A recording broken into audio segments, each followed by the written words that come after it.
Gotta be at least 3 enemies in the water. But how do I go about attacking them? Oh, right.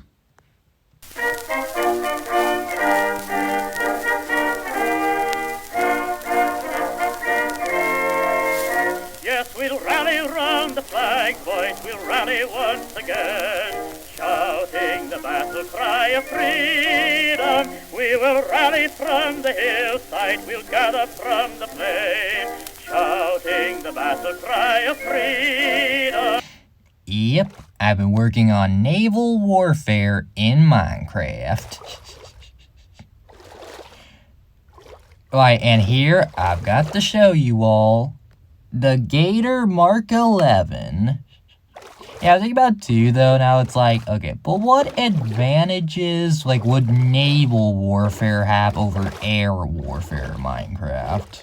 Because, you know, it's like, the thing is, too, though, it's like, there's no gravity for most blocks in the game. I could just as easily just, you know, build a flying machine up in the air here as I could in the water. In fact, actually, it's probably harder in the water, just due to the fact, too, okay, the water will sometimes, like, update observers when you don't want to. So what advantages does it offer, why, you know, to build, like, build something underwater in Minecraft? And eventually realize, oh, that's what. Yeah, because, like, the thing is, too, though, like, here underwater, you can't blow anything up. Yeah, like, if I show you here, it's like, oh, the main weakness, like, my honeycomb armor is just completely patched. You can't destroy anything down here. That is a huge advantage over than, like, up in the sky. That plus the fact that also, too, potentially, like, your cover is, like, more limited down here than it is, like, like, in the sky. Because, you know, you're swimming in the water, like, it's hard, you're generally gonna be up in the air further away from anything where you could build on top of than you would be on land. The thing also has like a further justification for it, and that it's like, oh, okay, you know, like, oh, all the machine guns I made and the artillery, that stuff really only works, like, above water. Like, if I show you, too, like a bow and arrow here, yeah, I can fire arrows, like, below water, but there's a lot more drag resistance, not as much, like, I won't have nearly as much range. So that, like, I don't really think the machine gun will work down here, like, it just wouldn't really be effective. Like, imagine, too, though, like, oh, okay, a bunch of, like, an army of people are attacking, too, like, oh, okay, from the sea, you know, like, D-Day style, swimming down in the water, an amphibious assault. Then, okay, then I just couldn't really stop them, like, with a machine gun. But this, though, why, no problem. Another advantage I have, too, though, with naval warfare, is that how powerful tridents are. Because, like, for reference, too, though, like, on Bedrock, like, impaling works differently. Here on Bedrock, how it works is, okay, impaling just more damage to anything below water.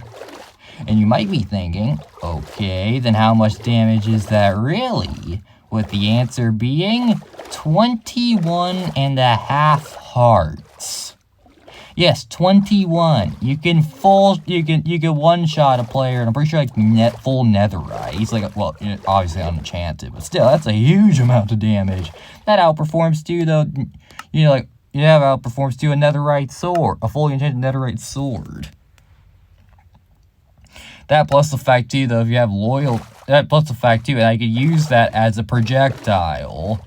That's what I'm doing right here. Just gonna spit out all the tridents on the side and hit someone. Oh, to give you, like, an example, too, of how powerful, like a trident is. Ironically enough, that drowned has a trident. But, yep, one shot. Now, let me show you how to operate this thing. So, first off, what you gotta do is, to start the thing up, just break this obsidian in front. Oh, I forgot, sorry, I already did that off camera, sorry. Yeah, you only gotta do that, though, like, oh, if you're, like, using a structure block for this. If you're just building this in survival, as you probably should, I'm just doing this, like, for testing purposes, then yeah, okay, you definitely should. Then you start the thing up by then just opening this barrel. Sadly, can't use flint and steel underwater. and then it goes flying off.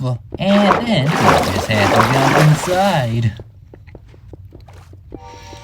Hey man, a little bit of a doozy to do that. Yeah, it's a flying machine, what else can you expect? Yep. And then, let me switch to survival real quick. And then, how you start activating weapons is by simply breaking the netherrack. Because netherrack has a super low, it's like really easy to break, you just instant mine it. Right, so, as you can see here, if I just hold here for a split second. Yep, the tridents are now working. Alright, also I recommend fully closing this thing too, though. I close the top gate, and I recommend stopping from breaking in. Just try and close the bottom. I mean, it's a little hard. It really helps. And then you can also activate the side one here, because there isn't just one weapon on top. Nope. There is also the weapon on the side right here. If you give me a second, there we go. Yahoo! And a weapon on the other side over here. All firing those impaling 5 tridents. Each hit, I'm pretty sure fully enchanted netherite armor. They'll do even more hits than a single hit from they'll do more hit damage too than a fully enchanted netherite sword. And you can just continue chugging along, being able to occasionally peek out and see what's going on the outside. Now, let's get the tutorial part of the video. First off, an important thing building this thing is that you gotta make sure it's at a very specific sea level. Because the main problem with having submarines in Minecraft is just how shallow the ocean is. As you can see here, there's not, that much space to work. Especially, especially considering, too, how much the sea level actually does, how deep the ocean is, does vary quite a bit. So because of that, I measured out, too, though, what's probably the best location for this thing. Optimizing, too, though, how much protection does it have, below surface? Will also optimizing, how big is the grounding risk? And I found out, too, though, it is... God dang it, did I already forget? 9, 10, 11... Okay, there. Yep, I totally didn't just recount, and yep, ignore, the stack of netherrack. And the optimal depth for your submarine is to be 11 blocks below water. And maybe 10, actually. And I haven't really tested that. But yeah, definitely 10 to 11 blocks you should have, the submarine that deep below water. Far enough, from, the general bottom of the ocean, where the grounding risk is pretty low. But also still just high, but also still, just deep enough, to where, it's, you can't sponge the thing. You can't just easily, sponge it while it's moving and take it out of water and destroy it. Now, time to actually construct this thing. So, first off, what you gotta do is, build to kind of a 3-block platform like this, similar to what you see over there. And then have to do all 3 of these sides, kind of armored like this. Then have to a barrel sticking out here. An observer facing into it. And... a piston, just a normal piston.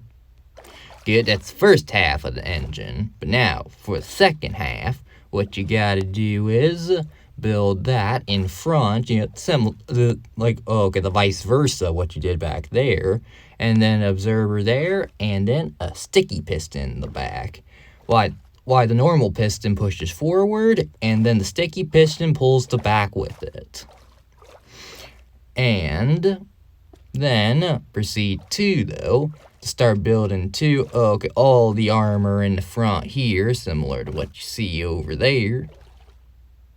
And then, this is the point too, though, where, the fact I'm building this underwater, it shifts, how I would normally construct this. If I was building in the air. place these two normal pistons in the front. Then proceed to start building two in front like this. One ahead so nothing like ends up getting clogged. With three across like this. And three across like this. Like, you know, like, okay, slime honey blocks on the left and slime blocks on the right. Okay, it does have to be like not like completely centered. Sorry about that. But then, place two honeycomb on the edges here. Followed then with this block. Why, slime block on the back here and on the middle here. Right in front of each piston. Another honeycomb block on top. And a redstone block on the side there, and on the back, actually on the back there, sorry, right above, like, okay, each normal piston, so that then when these pistons get pushed forward, it'll push this up forward as well. Now, just add in a little more honeycomb armor, and then you're ready to start working on the actual piston part. Well, which is lay down a row of pistons. I don't know why I almost hyped that up. Okay, but now you are then ready to move on to the next segment of things. Now what you gotta do is build two layers, like interstacking layers of honey blocks and slime blocks, just like this. Each is almost being like a rectangle.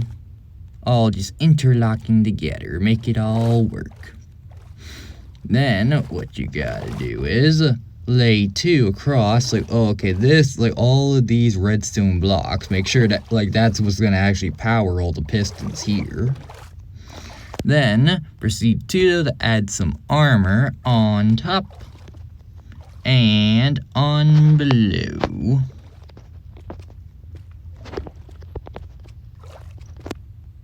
With some even more armor on top. Then, here's the final, pushing segment. No more expansion after this. Where, first, just make sure to place a bunch of observers, facing into all these blocks. Water updates can't, you accidentally power the piston or anything, when it's just facing, face first into a block.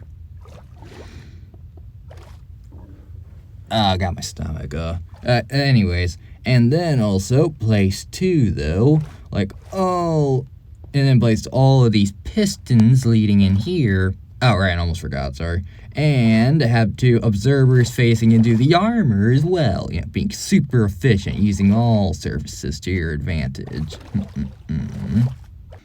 Speaking of being super efficient, sorry, I almost forgot this part. Yeah, but also too, you gotta place a piston right here, really utilizing every surface, even on the middle portion here. And then proceed to start building two, just like you did for all the other segments. One on this side, and then the other on this side. There you go, that's what maximum efficiency looks like. Now, here's what you gotta do first when building, the actual, player area, where you're actually gonna be going. First, build to the bottom here with all the honeycomb armor. Then, build to, above that using yellow terracotta. I mean, any glazed terracotta works. It's just yellow because it mixes with all the honeycomb, If I have the option to make it fully practical, but also, actually function, also beautiful, then I'll always go with beautiful. Then, proceed to cover the top here with a single line interlacing white honey and white slime blocks. Then, proceed to cover the top with honeycomb armor, like this. And you just finish, layer 1. Except one, as you also gotta place too the dispenser on top here. Like, oh, okay, the same like horizontal like lane too. That's in between like those two spikes over here. Those two like iron honeycomb sites. And then you are done with layer 1. Then what you gotta do is make to the bottom down here all also honeycomb, with then the sides here being netherrack. And then for the inside you gotta do something special, because this is not just a flying machine, but also a flying machine that has to keep all the water out. You gotta you gotta place a ton of fence gates in here so it doesn't crush itself as she holds form, along with 2 trapdoors up above. Then also proceed to place honeycomb there and honeycomb there, and make to the sides here honeycomb. Then to complete the roof of layer 2, you just gotta remember this very simple pattern, that being glass, observer, netherrack, dispenser, dispenser, and honeycomb. I also did. Then you gotta flip this trap door here. That's important. You're gonna see. I actually already saw why. It's already show you the operates thing. Dang it. Oh well. And then build to the bottom here for row 3. Except for row 3, why it's actually okay. Why these observers down on the bottom, just like you see over there. Then followed with building 2 above these observers like that. These dispensers all facing out. And then cap it off with honeycomb. Boo, when you notice you made a mistake, why during the middle of this? Okay, actually, observers gotta be facing the opposite direction here. Okay, and then what you gotta do is build 2 here, with then an observer facing this way, opposite from the other one. And then finally, glass on this place. Why, because it makes it easier to, I don't know. Well, why do they even have glass there and all around? I don't remember. Right, too, for the structure block. Yeah, stops it from, prematurely powering. Okay. And then, for the inside, place all these fences here, and then obviously, open them up. Except not. Yep, because then you just gotta close these fence gates right over here next to the honeycomb block there. Yep, holds in place so you can easily break the netherrack. With then, build 2 though, place all this spruce here, except there, not there. And then actually place the spruce the right direction. Wait, is this the right direction? I don't know, hold on. Oh, I knew it is not the right direction. So then place it the right direction like this. There. And then you got layer 3 done. Then for layer 4, it is the easiest part so far. Just build an entire honeycomb floor. Then, followed by place some observers facing down, plus glass right there. Actually, no, 2 glasses, that's extremely important there. And place the honeycomb on the roof. And then add 2, perfectly normal, fence gates. What was it? Yeah, fence gates and trapdoors, just like this. And there you go, you got layer 4. And then, for layer 5, thankfully it's the easiest of the entire design. The whole thing is the easiest part. Which is then just simply build around like this, all honeycomb. Then keep going like this, fix that, like that.